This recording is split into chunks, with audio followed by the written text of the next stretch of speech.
Hello, it's Nick Payne here, and today I would like to talk about the differences between big step change and continuous incremental change.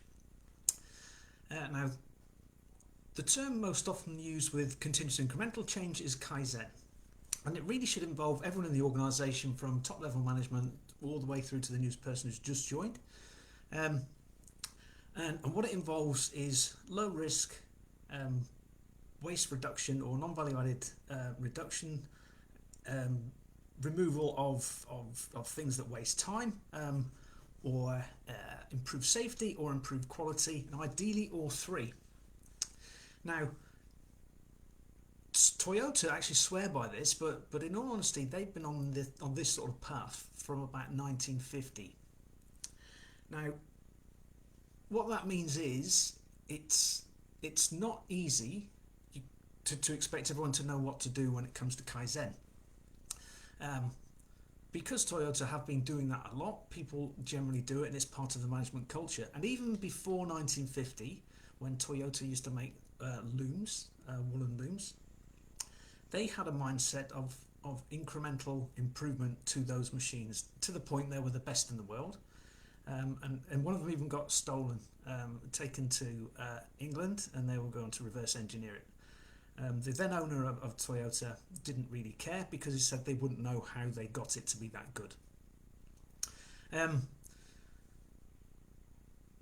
Now, if you do want people to be on that path to Kaizen, what you need to do is guide them and point them towards opportunity, and then help them see that things are not ideal and that they can be changed. But it needs to be small things.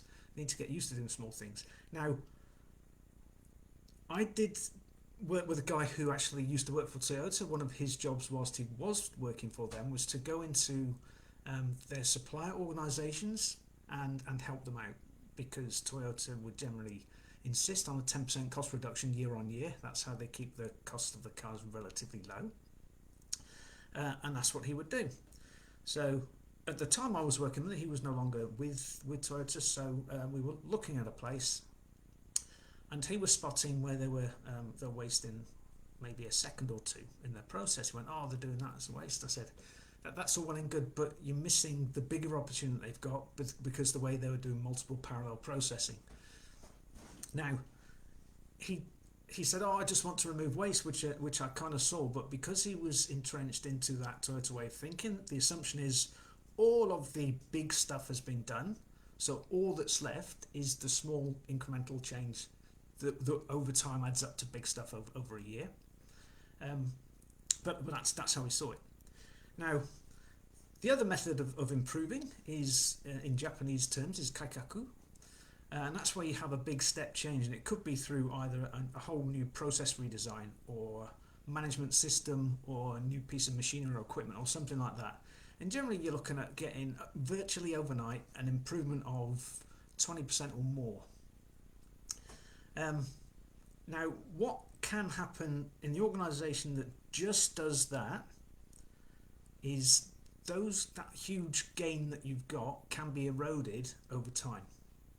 So what you need to do is, if you do a big step change, is then use things like standardized work, which you use to train everybody in how to work in what is perceived to be the best way with the new system. And then you use 5S to get all the equipment and stuff you need to work in what is perceived to be the right place. And then you use standardized work and 5S as systems to further embed and improve on that big step improvement. So therefore, none of the gains that you put in place will be lost. And in fact, those gains could be capitalized on and improved on even further by using Kaizen to make sure that it does work okay. So if you go through your whole organization like that, if you understand how every area is performing, you can focus improvement effort on it. You then carry out what is effectively a kaikaku. So you understand how the performance is. You look for lots of waste in that area, lots of non-value activity. Take it out, make the new system, And it's easier to put a change in place when there's a physical change as opposed to a procedural change. So if you can physically change stuff, you then standardize work, you then put 5S in, and then watch people go. Doing that in a focused way, what you can do is by using performance targets, forcing change, and then embed it through, in time, Kaizen will naturally grow. It'll evolve into your organisation.